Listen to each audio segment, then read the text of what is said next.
네, CBS 사랑방 함께하고 계십니다. 자, 정오로 이사 온 첫 주인데요. 한낮에도 우리의 독서는 계속됩니다.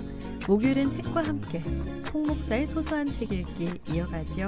홍정환 목사님 어서 오세요. 안녕하세요. 네, 반갑습니다. 반갑습니다. 방송으로만 영상으로만 뵀어요. 아, 네네. 이렇게 직접 뵈니 더 좋은 것 같습니다. 더 크죠?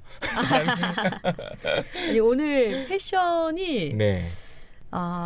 라디오로 들으시는 분들은 어떤 패션일까라고 생각하시지만 예술가적인 그런 모습. 독립운동가 느낌으로 생각해 주시면 감사하겠습니다. 네, 오늘 첫 만남인데 임팩트가 있네요. 패션이. 신경 좀 썼습니다. 감사합니다.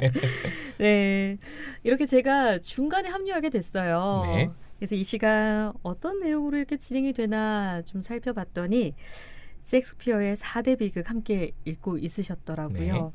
네. 그나마 마지막 작품이어서 정말 다행이다. 그럴까요?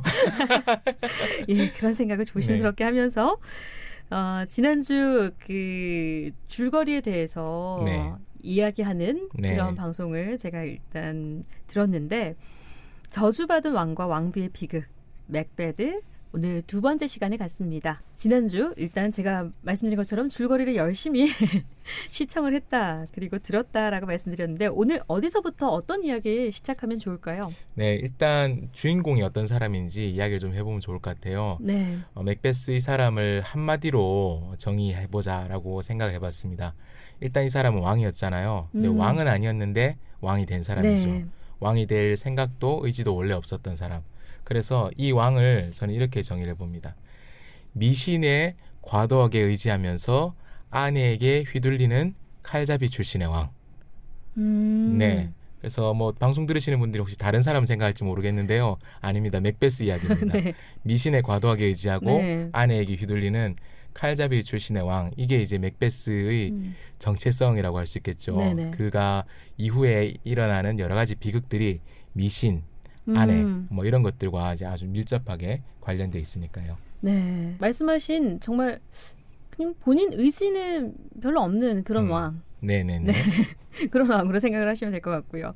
어떻게 생각하면 맥베스도 피해자가 아닌가라는 생각도 들거든요. 네. 마녀들을 만나지 않았다면, 네. 그리고 아내가 충동질하지 않았다면 왕을 시해하는 그런 일이 일어났을까? 조심스럽게 생각해 봅니다. 충분히 해볼 수 있는 생각이고요. 그리고 어떤 면에서는 그런 관점으로 맥베스를 읽을 때 맥베스가 굉장히 우유부단하고 유약한 사람으로 그려지기도 하죠. 그런데 맥베스를 우리가 지난주에도 살펴보았지만 이 작품의 초반부에서 그는 굉장히 용맹한 군인으로 나옵니다. 결단력이 대단했었고요. 그리고 전쟁터에서의 무용도 정말 대단했던 사람이죠. 굉장히 인상적인 표현으로 지난주에 꼽았던 것이 칼을 배꼽에서 턱으로 네, 칼을 꽂아서. 그러니까 보통 어깨의 구조로 생각하면 위에서 아래로 베는 것이 익숙한데 칼을 거꾸로 휘둘러서 사람을 동강낼 정도로 그 용력도 이제 탁월했던 그런 사람이죠. 네. 전장에서 그는 그렇게 결단력 있는 사람이었지만 이후에 굉장히 많이 휘둘리는 것 같은 모습을 보여줘요. 근데 그게 어떤 것들을 보여주냐면 운명에 휘둘리는 사람, 초자연적인 마녀의 예언 앞에서 운명에 희롱당하는 보통 사람들의 모습을 보여주는 것과 동시에 명분이 있는 일, 자신이 올바르게 힘을 써야 하는 일에서는 힘을 제대로 쓸 수 있었지만 명분 없는 살해 행위, 자신이 지켜야 될 가치를 거스르는 행위에서는 우유부단해지는 그런 모습을 보여줍니다. 그런데 사실 어떤 면에서 마녀 혹은 아내에게 책임을 맥베스가 떠넘기고 있지는 않는가라는 그런 생각도 해보게 되지요. 마녀들이 맥베스에게 코더 영주님 만세, 임금님 만세 이렇게 얘기하니까 나 코더 영주도 아니고 왕도 아닌데 나한테 왜 그러냐라고 하지만 그러한 이야기를 들으면서 맥베스의 내면에 그 야망이 꿈틀거리기 시작했던 것이죠. 맥베스는 왕의 친족이었고 왕의 친족들 가운데서도 가장 실적이 입증된 세력이 큰 그런 친족이었었죠. 그러니까 얼마든지 왕위 계승의 우선순위를 가지고 있는 사람 중에 하나였던 겁니다. 그런 사람에게 마녀들이 초자연적인 방식으로 예언을 해줄 때 그의 내면에 어떤 이제 동기들이 막 샘솟아 오르기 시작했던 거죠. 그리고 여전히 착한 사람이고 싶었던지 내가 이런 면에서 난 적극적으로 나서지 않으려고 했는데 그런데 내가 사랑하는 아내가 맥베스 부인 레이디 맥베스가 좀 뭐라 그럴까요? 좀 거칠게 얘기를 해요. 당신이 그러고도 남자냐? 이렇게 얘기를 하는 거죠. 그래서 여성들이 남성을 움직이기 굉장히 쉬운 말이 있다고 합니다. 두 글자만 하면 된대요. 그러니까 뭘 제안을 했는데 남자가 좀 어물쩍하면 됐어. 이 한마디만 하면 된대요. 그러면 이거 해야 되겠네라고 어쩔 수 없이 남성성이 무시당하고 싶지 않은 그러한 상황으로 맥베스의 아내가 맥베스를 충동질해서 역시나 맥베스가 피해자처럼 하지만 그러나 이 모든 것들이 결국 맥베스가 자기 자신 안에 있었던 욕망을 우리는 계속해서 희생양을 찾는 거죠. 내 욕망, 내 욕심으로 뭔가 나쁜 일을 하지만 다른 사람 때문에 했다라는 핑계를 찾는 것이죠. 네. 그리스도인들에게는 이러한 모습이 사실 매우 익숙한 이야기를 통해서 확인할 수 있습니다. 성경에 아담과 하와 첫 네. 번째 사람들이 범죄를 저지르지요. 하나님이 먹지 말라고 하신 나무의 열매를 먹습니다. 그리고 숨습니다. 눈이 밝아져서. 하나님이 그들에게 나타나셔서 아담을 찾으시죠. 네. 하와를 찾으시고 무슨 일이 일어났느냐라고 물으셨을 때 이 사람들이 했던 얘기가 뭡니까? 아담이 하나님이 만드신 여자 때문에 그렇죠. 먹었다고 얘기하지. 그리고 하와는 뱀 때문에. 네. 그러니까 타락한 인간이 제일 먼저 하는 게 책임 전가인 거예요. 그러니까 내가 결국은 내가 선택한 것인데 자신의 선택 또 자신의 책임을 인정할 줄 모르고 다른 사람에게 이 책임을 떠넘기려고 했던 것이죠. 그런 면에서 본다면 맥베스가 피해자인 면이 없는 것은 아니지만 그는 왕이었잖아요. 네. 왕이 되었잖아요. 그는 결국 자기의 운명과 자기의 선택에 스스로 책임졌어야 하는 사람인데 그렇게 하지 못했던 것이죠. 그래서 맥베스가 마녀들 만나지 않았다면 혹은 아내의 충동질이 아니었다면 왕을 시해하지 않았을까? 저는 좀 달리 생각해요. 그는 어떤 방식으로든 다른 명분을 찾아내서 왕을 시해하고 그 자리에 올라가려 하지 않았을까? 이 작품에서 그렇게 읽을 여지들이 좀 있죠. 그랬을 것도 같네요. 그 잠재된 욕망이 있었던 사람이라는 네. 거죠. 네네네. 근데 이제 주변에 이제 뭐 부추김에 의해서 내가 그렇게 했다라고 하지만 그것보다는 본인이 그 욕망이 없었으면은 네네. 그런 일이 일어났을까라는 네. 생각도 해보게 되네요. 왕, 혹 리더의 자격에 대해서 이제 여러 가지 생각을 해보게 됩니다. 섹스피어의 맥베스에 비춰보는 리더의 자격. 네, 이 작품에서는 초자연적인 요소들이 굉장히 두드러지게 나타나고 있습니다. 이 작품의 시작 부분에서 맥베스가 초자연적인 예언들을 받으면서 시작이 되죠. 네. 당신은 코드 영주가 될 것이고 왕이 될 것이다 라고 했고요. 그리고 맥베스가 이후에 자기의 운명이 어떻게 될지 궁금해질 때 다시 한번 마녀들을 찾아갑니다. 마녀들이 맥더프를 경계해라 라는 이야기를 해주면서 하지만 안심해라. 숲이 성까지 올라오기 전까지 너 패배할 일 없을 것이다. 그리고 여자의 몸에서 태어난 남자가 아니라면 결코 너는 죽지 않을 것이다. 라고 이야기를 했었습니다. 맥베스는 진짜 안심이 됐겠죠. 그러니까 초자연적인 요소로 왕이 되고자 하는 욕심을 품었고 흔들리는 자리, 불안한 심정을 다시 초자연적인 요소로 안정을 찾으려고 했습니다. 이것은 이 셰익스피어의 시대에 많은 사람들이 가지고 있었던 초자연적인 세계관, 일종의 미신적인 세계관이라고도 할 수 있겠죠. 그런데 셰익스피어의 시대는 이제 그런 미신적인 세계관에서 합리적인 세계관으로 전환되고 있었던 그런 시대였거든요. 그러니까 다시 말해서 이 작품은 여전히 전근대적인 사고방식, 과거의 미신적인 사고방식, 낡은 관습에 사로잡혀서 합리적이고 또 스스로 미래를 책임질 줄 모르는 그러한 사람이 지도자로서 얼마나 결격사유가 있는지를 이렇게 보여주는 것이죠. 그래서 이 셰익스피어의 맥베스에서 굉장히 많은 것들을 생각할 수 있지만 저는 이 부분이 되게 중요하다고 생각해요. 지도자가 지나치게 초자연적인 현상들 혹은 과거의 관습에 이렇게 얽매여서 계속해서 남 탓을 하고 이렇게 하는 것은 지도자의 모습이라고 보기 힘든 것이죠. 그래서 뭐 방송을 들으시는 분들이 뭐 누굴 연상하실 수 있겠지만 맥베스 이야기입니다. 맥베스 이야기고요. 네. 셰익스피어가 참 시대를 초월해서 보편적으로 생각해 볼 수 있는 이야기를 우리한테 들려주고 있는 것 같다 생각해요. 얘기하신 것처럼 지도자 상을 나름의 그런 지도자 상들을 다 가지고 계시고 또 리더라면은 이래야 한다. 이런 이야기들 있는데 그 가운데 책임 있는 자세 꼭 필요하지 않나라는 생각을 맥베스를 통해서 하게 되네요. 네네. 네, 오늘날도 뭐 마찬가지인 것 같고요. 네, 사실 이 작품에서 맥베스에게 다시 맥베스가 차지한 왕자를 뒤집어 엎기 위해서 전왕의 충성스러운 신하들이 선왕의 아들을 찾아갑니다. 찾아가서 그를 설득하려고 하죠. 설득하려고 하는데 이 선왕이 신하들의 충성심을 시험하거나 혹은 자기가 그런 자격이 없는 사람인 것처럼 이제 겸양을 떨려고 하면서 나는 정말 엉망진창인 사람이다라는 이야기를 하는 장면이 나오거든요. 나 여자를 너무 좋아한다. 나 돈 너무 좋아한다. 이래도 되겠느냐? 라고 계속해서 이야기하는 장면이 있어요. 그러니까 그를 다시 모시려고 하는 신하들이 찾아서 우리 왕국의 모든 재산은 당신을 풍요롭게 하기에 충분합니다. 당신이 취하고자 하면 우리 왕국에서 어떤 여자든 취하지 못할 바가 있겠습니까? 그러니까 돌아와만 주십시오. 그러니까 정당한 혈통만 있으면 당신이 정당한 왕이 될 수 있다라고 계속해서 말하고 설득하려고 하죠. 지금 현대인들의 눈으로 보면 약간 뜨악하거든요. 네. 아니 맥베스를 몰아내기 위해서 저런 호색한 돈 욕심이 많은 사람 이런 사람을 왕으로 세우는 게 맞나? 나라를 망치려고 하는 것 아닌가?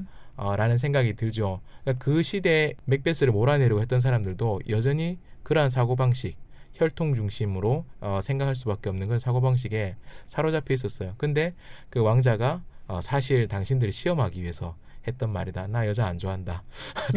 돈 욕심도 없다라고 하니까 신하들이 가슴을 쓸어내려요. 세상에 사실은 걱정이 너무 됐었습니다. 라고 맥베스 저놈을 몰아내야 되니까 당신한테 찾아오긴 했는데 진짜 이런 왕이었으면 우리가 진짜 고민이 많이 됐을 것 같아요. 라고 말하는 부분이 있거든요. 네. 셰익스피어는 이 이야기를 통해서도 또한 리더의 자격, 조건들을 말해주는 것 같아요. 실제로 그 시절의 왕들이 그런 사람들이 얼마나 많았겠습니까? 네. 하늘로부터 부여받은 왕권, 그것이 자신들에 있다라고 생각하고 그 왕권의 정당성은 능력이나 윤리성 이런 데 있지 않고 혈통, 내가 왕의 아들로 태어난 것에 있다라고 보는 수많은 유럽의 왕들을 보고 겪었던 것이 셰익스피어와 그 시절의 관객들이었거든요. 그런 사람들에게 셰익스피어가 한 방 먹이는 거죠. 네. 진짜 왕, 혈통만으로 되는 거 아니야. 아무리 왕의 피를 타고났다고 해도 그가 왕으로서의 윤리적인 의식과 자격을 갖추어야 된다라고 셰익스피어가 보여주는 거죠. 이것이 또 셰익스피어가 말해주는 리더로서의 또 다른 조건이 아닌가 생각됩니다. 네, 우리가 셰익스피어를 생각할 때 이제 뭐 이런 책을 통해서도 셰익스피어의 그런 통찰력이라고 해야 되나요? 네. 이런 것들을 볼 수 있는 것 같아요. 네네. 네, 오늘날의 리더의 자격과 별반 다르지 않다라는 생각이 들거든요. 네네네. 이렇게 이제 맥베스를 통해서 리더의 자격까지 이제 살펴봤는데 이 작품에선 또 다른 인물이 있어요. 네. 맥베스의 부인, 네네. 레이디 맥베스의 존재감 대단한데요. 네. 사실 이 레이디 맥베스 때문에 레이디 맥베스를 그려내는 방식 또 마녀들을 그려내는 방식 때문에 셰익스피어가 이 작품에서 여성들 너무 낮춰서 보는 것 아닌가 혹은 여성 혐오를 하고 있는 것이 아닌가 이런 관점들 이런 해석들도 존재합니다. 뭐 충분히 가능한 시선이라고 생각을 하는데요. 레이디 맥베스가 단순한 악녀인가 아닌가는 좀 생각해 볼 필요가 있을 것 같아요. 우리가 앞서 읽었던 작품 중에는 오셀로라는 작품이 있었습니다. 그 오셀로에는 명백한 절대 악으로 등장하는 캐릭터가 있습니다. 이아고라는 캐릭터였는데요. 그런데 이 작품의 그 레이디 맥베스는 과연 그녀가 명백한 절대 악의 지위를 차지하고 있는가라고 하면 고개가 좀 갸우뚱해지는 면이 있습니다. 네. 물론 그녀는 굉장히 강하고 뭐라 그럴까요? 맥베스의 행동을 결정적으로 방아쇠를 당기는 역할을 했던 사람이기도 합니다. 맥베스가 마녀의 예언들을 들었었잖아요. 네. 그리고 마녀가 얘기했던 것들 중에 코더의 영주가 되는 건 실제로 바로 이루어졌습니다. 나 아직 그거 아닌데 라고 말하고 있는 동안에 전령이 찾아와서 임금님께서 당신을 코더의 영주로 임명하셨습니다. 라고 하니까 맥베스가 그럼 나에게 남은 것이 왕이 되는 예언인가? 라고 해서 이러한 이야기를 편지로 또 말로 아내와 대화를 나누었습니다.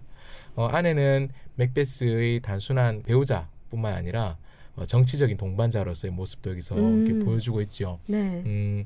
맥베스가 당신이 나서지 않으면 이 일이 제대로 성사되지 않으니 나서라 라고 충동질하고요. 그리고 맥베스는 내 손에 묻은 피는 바닷물로도 다 씻을 수 없다라고 말할 때 맥베스 부인은 물 한 바가지면 깨끗하게 씻을 수 있다 라고 하면서 그 죄책감도 훨씬 덜한 모습을 보여줍니다. 뿐만 아닙니다. 맥베스가 다른 사람들을 해치고 나서 파티장에서 그 사람들이 유령이 나타나서 당황하고 좀 이상한 모습을 보여주고 혼비백산할 때 맥베스 부인은 지금 우리 남편이 노망이 나서 그렇다. 우리 남편이 원래 좀 정신 이상이 좀 있어서 그러니 너무들 걱정하지 마시오라고 네. 사태를 수습 아닌 방식으로 수습을 하는 거죠. 굉장히 어떤 면에서 보면 그 남편의 권위를 훨씬 더 이제 압도하는 그런 이 배후의 실세로 네. 어쩌면 배후가 아니라 전면에 드러나 있는 실세로 드러나 있는 왕비, 네, 그런 모습을 보여주고 있습니다. 뭐 현대인들이 또 한국의 그 현대 독자들이 이 맥베스 부인을 보면 또 뭐 다른 사람을 떠올릴 수도 있겠지만 하지만 맥베스 부인 이야기입니다. 이것은 맥베스 이야기죠. 네. 그런데 맥베스 부인의 최후가 좀 흐지부지하게 그려져요. 굉장히 강인한 여성이었죠, 맥베스는. 네. 맥베스 본인보다 훨씬 더 강했던 사람이지만 이 맥베스 부인이 불면증, 또 몽유병 이런 것들에 시달리면서 결국은 비참하게 아주 흐지부지하게 삶을 마무리하게 되는 그러한 그러한 내용들이 이 작품에서 그려지고 있습니다. 오히려 자기 부인의 그 충동질에 어쩔 수 없이 등 떠밀려서 가는 것처럼 보여졌던 맥베스는 마지막까지 자기 야망과 또 일그러진 관계의 모습을 계속해서 밀고 나가고 있죠. 그런 면에서 본다면 맥베스 부인을 통해서 셰익스피어는 그녀가 절대 악이었다기보다는 앞서 말씀드린 것처럼 그녀를 또 마녀들을 통해서 맥베스가 자신의 왜곡된 야망, 욕망을 다른 사람들의 행동을 통해서 정당화시키고 그리고 그 악한 역할을 떠넘기려고 했다는 것을 보여주는 것 같아요. 맥베스 부인이 악하지 않았다, 악한 면이 없다라기보다는 맥베스 부인을 오셀로의 이야고처럼 절대 악으로 설정하려고 하지 않았던 것 같아요. 셰익스피어는 오히려 맥베스의 책임을 더 준엄하게 묻는 것이죠. 맥베스 부인, 이 레이디 맥베스는 현대의 작가들과 연구자들에게 굉장히 많은 상상력을 불러일으킵니다. 그래서 소설도 있고요, 영화로도 만들어졌는데요. 기회가 되신다면 레이디 맥베스라는 작품을 한번 보시면 좋을 것 같아요. 셰익스피어의 작품과 직접적으로 연결되지는 않습니다. 네네. 근데 레이디 맥베스의 캐릭터에서 착안을 해서 만든 작품인데요. 영화에서는 제가 참 좋아하는 배우인 플로렌스 퓨가 레이디 맥베스 역할을 맡았습니다. 한 번쯤 감상을 해보시면 생각할 거리가 굉장히 많은 작품이 될 것 같습니다. 네, 이 작품도 함께 보면 좋겠다라는 생각인데 목사님 얘기를 들으면서 악녀로 받아들이게끔 그려졌지만 사실 어찌 보면 맥베스의 그 욕망에 이용을 당한 측면이 있다. 네, 네. 그의 야망을 정당화해주기 위한 도구로 네. 사용된 면이 있는 것이죠. 네네. 네, 어떤 면에서는 마녀들조차도 그런 것이죠. 그 수많은 사람들이 그런 유혹에 빠지는 것 같습니다. 초자연적인 것 혹은 자신이 어떻게 할 수 없는 운명이라는 것의 뒤에 숨어서 자기 야망을 정당화시키는 거죠. 나는 이렇게 나쁘게 행동할 생각이 없었어. 네네. 나는 남들처럼 이렇게 속물로 살고 싶지 않았는데 시대가 그런 걸 어떻게 운명이 나를 이렇게 가지고 놀았다라고 말할 수 있지만 결국 최종적인 선택은 자기 자신이 이렇게 했던 것이죠. 마녀들이 아무리 당신이 왕이 될 것이다 라고 이야기해도 맥베스 내면에 흔들리지 않는 그 충성심과 확신이 있었다라면 그렇게 쉽게 휘둘리지 않았겠죠. 아내가 말하는 것도 마찬가지일 것입니다. 근데 반면에 자기 안에 그런 야망이 있어도 그런 야망을 품고 누군가를 해치려고 한다는 마음을 갖는다는 것이 부끄럽긴 했거든요, 맥베스가. 네. 그렇기 때문에 아내를 이제 그런 감정의 희생양으로 삼지 않았나 생각이 돼요. 제가 신혼 때 아내가 첫 아이를 낳고 네. 병원에서 이제 몸조리를 하고 있을 때 제가 이제 아내 곁에 있다가 잠깐 집에 왔는데요. 배가 너무 고팠어요. 네. 라면 하나 끓여 먹으려 했습니다. 그때 신혼집이 되게 좁아서 냉장고 문을 한 3분의 2밖에 못 열었습니다. 벽에 부딪혀서 다 열 수 없는데요. 그런 좁은 데서 제가 낑낑거리면서 라면을 끓이기 위해서 냄비를 꺼내다가 그 싱크대에 있는 그릇들이 와장창 쏟아졌습니다. 그때 저에게 제일 먼저 들었던 생각이 뭐냐면요. 네. 병원에 누워있는 아내가 냄비를 왜 이렇게 불안하게 쌓아두었는가 하는 진짜 이게 참 인간도 아닌 그런 생각이 들었죠. 근데 이게 사람의 본성인 것이죠. 그 좁은 공간에서 제가 신중하게 행동하지 않은 것이 제 책임이죠.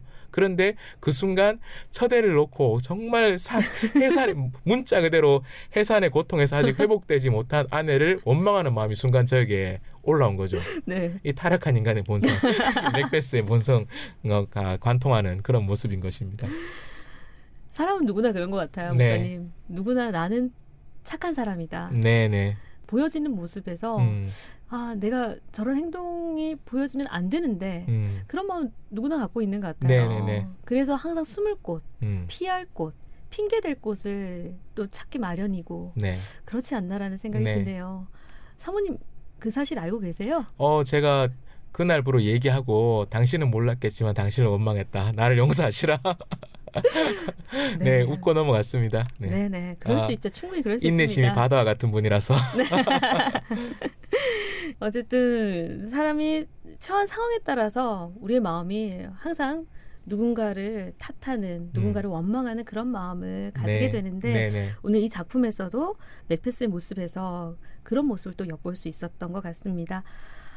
이렇게 섹스피어 4대 비극을 읽었어요, 목사님. 네. 이제 정리를 했고요. 네. 저는 이제 중간에 투입이 된지라 네네. 이제 다음 작품 어떤 작품을 소개해 주실 건지 궁금합니다. 원래 4대 비극까지만 읽으려고 했었는데요. 네. 조금 아쉽더라고요. 왜냐하면 셰익스피어 하면 한국 사람에게 가장 유명하게 알려진 작품이 또 있거든요. 그렇죠. 사실 어떤 사람들은 4대 비극에 왜 이게 안 들어가? 사실 한국에서는 4대 비극 중에 오셀로가 가장 덜 알려져 있기 때문에 오셀로를 빼고 이 작품을 넣어서 4대 비극으로 알고 있는 분들도 많이 있습니다. 네, 그렇죠. 네, 영화로도 만들어져서 수십 년이 지나도 지금까지 고전적인 미녀의 전형으로 꼽히는 올리비아 하세 이런 분들도 있었고요. 그래서 이 작품은 다루지 않으면 안 되겠구나라고 생각해서 함께 읽어보려고 합니다. 로미오와 줄리엣. 로미오와 줄리엣. 네, 네. 셰익스피어를 모르는 사람도 이 작품의 제목은 알죠. Just like a Romeo. 죄송합니다.